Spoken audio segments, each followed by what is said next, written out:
I'm just curious, how many people in the room have heard of Steve Pickus? Awesome, that's good. That's good. Because when you begin to learn what's going on in the community, there's you sort of trace down who the original founding fathers, if you will, are. And Steve Pickus, he's 6 degrees of separation to everybody in this community. The thing I guess I want to get across about what to listen for with Steve is it's beyond game. It's beyond anything. This is absolutely who he is and what he does. And what was amazing and shocking to me is the way he's going to talk to you all today is how he talks to everyone. Random women, this same stuff will come out of his mouth. So this is a classic example of it's not so much just what he's saying, but boy, how he's saying it, what he's exuding. And I'm going to try and corral some of his thinking into, because when he gets going, he can just go. So, ladies and gentlemen, please welcome Steve Pickus. Okay, pretty much what they wanted me to talk about here was a technique that I designed. We're going to start this thing off. What I want you guys to do is put all the drinks and stuff out of your hand, just adjust yourself where you're comfortable in your chair, and close your eyes for just a minute. It's a real cool little thing. You guys have taken in a lot of information today. This thing is going to be very cool for you. Close your eyes, put all your other stuff down.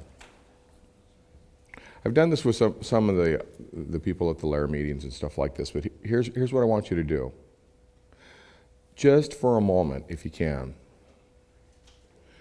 imagine what it would be like if you could just float outside yourself. Float outside in which, I don't care if it's to the left or the right, above or whatever, but just float outside and take a look at you on a different level. What I'd like you to do is really take a look at the depth of where your heart and your soul is. And here's what I mean. If some beautiful young lady, or man if that's your choice, came into your life, if you could float to where they are in your perception, float to this beautiful human that's going to share in your life, not just as a sex partner, but somebody that can be what the Celtics refer to as the anam cara, which is a friend of your soul. And what if, in fact, you could actually float to that position and look at you? The deep structure of who you are, not the game, not all the facade, not the bullshit, but somebody that you might be considering spending time with. Would you go out with you? I mean, and be honest with the thing. The point is, if you're just going, oh yeah, hell yeah, I'd date myself, I'd go out, you're bullshitting yourself, because otherwise you wouldn't be sitting in a room and traveling all this distance to all these seminars. What I'm saying is, what do you want on a higher level? And what if, instead of just this one person, whatever the series of relationships you want to have, what level do you want to have these relationships at? Does it even make sense to you? And then just I don't want to bum you out, but here's what I'm saying. If you understand where you're at, then you can understand where you're going to be going.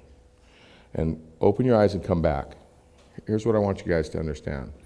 I was going to do this with a flip chart, but let me just explain this thing. Have I done this with any of you in the group called opportunity cost?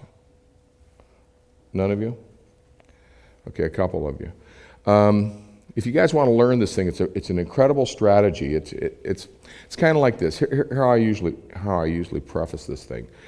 If you ran and did your business life the way most of you fumble through a personal interaction with people, you'd be failing. You'd be in welfare or filing for bankruptcy. The thing is when people put together a business plan, they actually set up steps to accomplish, to achieve what it is their outcome is. A lot of people have this, I'll take her, she's a 7, an 8, a 12, or whatever they count up to, I don't know. But the thing is they're looking for something superficial. If you did that in business, you'd be taken hard. And also, if you do that in your personal life, you're going to get taken hard. The thing is that some of you you got to, go and get some of the friskiness out, sow the wild oats. But after you get to the phase where that's accomplished, where do you want to go next? I mean, this is a real important question. If you don't know where you're going to go, how are you going to know how to calibrate when you're getting there again?